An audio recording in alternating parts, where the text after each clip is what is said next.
Good evening friends आपण माने सब केमिति अछंती।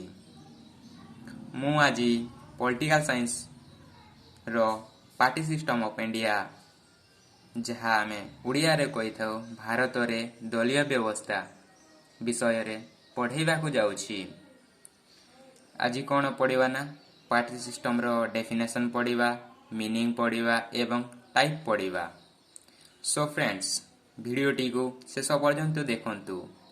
भिडियोटी को लाइक करंतु, शेयर करंतु एवं चैनलटी को सब्सक्राइब करनियंतु।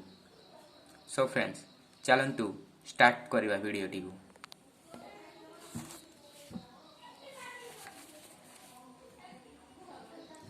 भारत रे दलीय व्यवस्था party system of India. Bharat रे दलीय व्यवस्था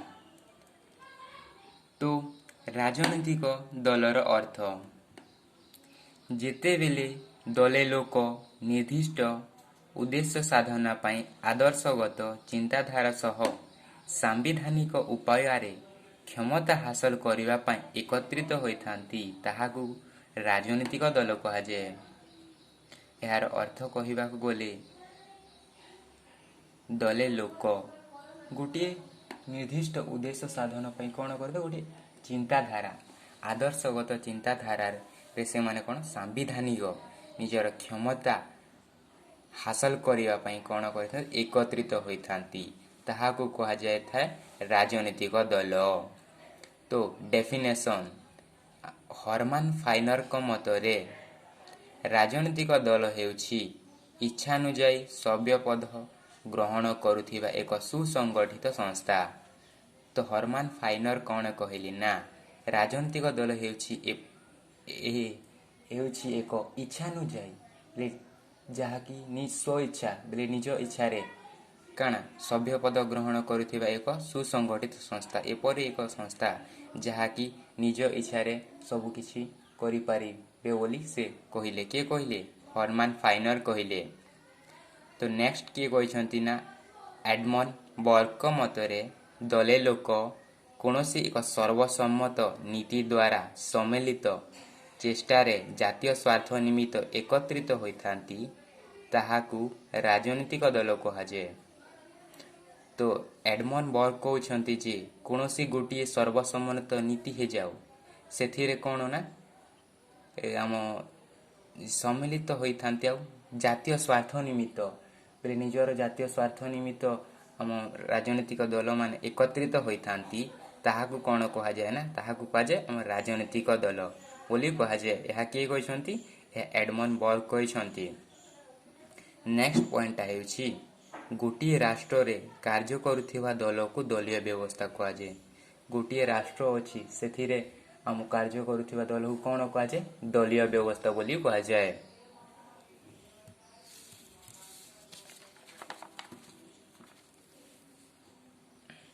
नेक्स्ट पॉइंट हेउछि पृथ्वीर विभिन्न राष्ट्र रे भिन्न भिन्न दलीय व्यवस्था प्रचलित। हेले आम पृथ्वी रे विभिन्न दलीय व्यवस्था प्रचलित होइछि।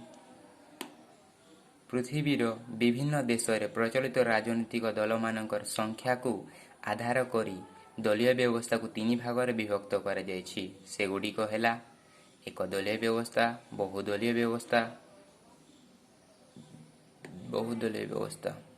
तो कौन हेछि ना पृथ्वीर विभिन्न राष्ट्र रे काना विभिन्न भिन्न दलीय व्यवस्था काना आम प्रचलित अछि। सेथिरे काना भिन्न भिन्न देश रे प्रचलित राजनीतिक दल मानकर संख्या को आधार करी कौन करछि ना आम दलीय व्यवस्था को तीन भाग रे विभक्त करा जायछि। सेगुडी होछि ना एक दलीय व्यवस्था, दुई दलीय व्यवस्था और बहुदलीय व्यवस्था। One party system, two party system, multi party system. तो आम फास्ट कौन पढ़ा वन पार्टी सिस्टम जहाँकि एक दलीय व्यवस्था। तो एक दलीय व्यवस्था कहबाकू गले जेउ राष्ट्र रे गोटिए मात्र राजनीतिक दल को स्वीकृति मिली थाए एवं सही दल शासन कल को नियंत्रण करिथांती ताहाकू एक दलीय व्यवस्था कहा जाए। कौन हेउछि ना गोटिए राष्ट्र रे कौन एक मात्र बोले गोटिए मात्र राजनीतिक दल स्वीकृति मिली थी सही दल ही ଆମ ଶାସନ କଳକୁ ନିୟନ୍ତ୍ରଣ କରିଥାନ୍ତି, ନିଜର ଅଧୀନରେ ଶାସନ କଳ ରଖିଥାନ୍ତି। ତାହାକୁ କ'ଣ କୁହାଯାଏ ନା ତାହାକୁ ଏକଦଳୀୟ ବ୍ୟବସ୍ଥା କୁହାଯାଏ। ଏହି ଏକଦଳୀୟ ବ୍ୟବସ୍ଥା କେଉଁଠି କାର୍ଯ୍ୟକାରୀ ହେଉଛି? ଚାଇନାରେ, ସୋଭିଏତ ରୁଷରେ ଏବଂ ପୋଲାଣ୍ଡରେ ଏହି ବ୍ୟବସ୍ଥା କାର୍ଯ୍ୟକାରୀ ହେଉଅଛି। ନେକ୍ସଟ ହେଉଛି ଦ୍ୱିତୀୟ ନମ୍ବରଟା ହେଉଛି ଦୁଇ ଦଳୀୟ ବ୍ୟବସ୍ଥା, ଟୁ ପାର୍ଟି ସିଷ୍ଟମ। ଯେଉଁ ରାଷ୍ଟ୍ରରେ ଦୁଇଟି ମାତ୍ର ସ୍ୱୀକୃତି ପ୍ରାପ୍ତ ରାଜନୈତିକ ଦଳ କାର୍ଯ୍ୟ କରୁଥାନ୍ତି ତାହାକୁ ଦୁଇ ଦଳୀୟ ବ୍ୟବସ୍ଥା କୁହାଯାଏ। ତ ଏହାର ଅର୍ଥ ହେଉଛି ଦୁଇଟି ମାତ୍ର, ଗୋଟିଏ ରାଷ୍ଟ୍ର କ'ଣ ଦୁଇଟି ମାତ୍ର ରାଜନୈତିକ ଦଳ ଥାନ୍ତି, ସେମାନେ ଶାସନ କରୁଥାନ୍ତି, ତାହାକୁ କ'ଣ କୁହାଯାଏ ନା ଦୁଇ ଦଳୀୟ ବ୍ୟବସ୍ଥା କୁହାଯାଏ। ସାଧାରଣତଃ ଏହି ବ୍ୟବସ୍ଥା ଇଂଲଣ୍ଡ, ଆମେରିକା, କାନାଡା, ଅଷ୍ଟ୍ରେଲିଆ ଓ ନ୍ୟୁଜିଲାଣ୍ଡରେ ଦୁଇ ଦଳୀୟ ବ୍ୟବସ୍ଥା ଦେଖିବାକୁ ମିଳିଥାଏ। ତ ଥାର୍ଡ ପଏଣ୍ଟଟା ହେଉଛି ବହୁଦଳୀୟ ବ୍ୟବସ୍ଥା। ସୋ ଫ୍ରେଣ୍ଡସ୍, ବହୁଦଳୀୟ ବ୍ୟବସ୍ଥାର ଅର୍ଥ ହେଉଛି ଯେଉଁ ରାଷ୍ଟ୍ରରେ ଦୁଇରୁ ଅଧିକ ରାଜନୈତିକ ଦଳ କାର୍ଯ୍ୟ କରନ୍ତି ସେହି ଦଳ ରାଷ୍ଟ୍ର ଶାସନ କ୍ଷେତ୍ରରେ ଅଂଶଗ୍ରହଣ କରିଥାନ୍ତି ତାହାକୁ ବହୁଦଳୀୟ ବ୍ୟବସ୍ଥା କୁହାଯାଏ।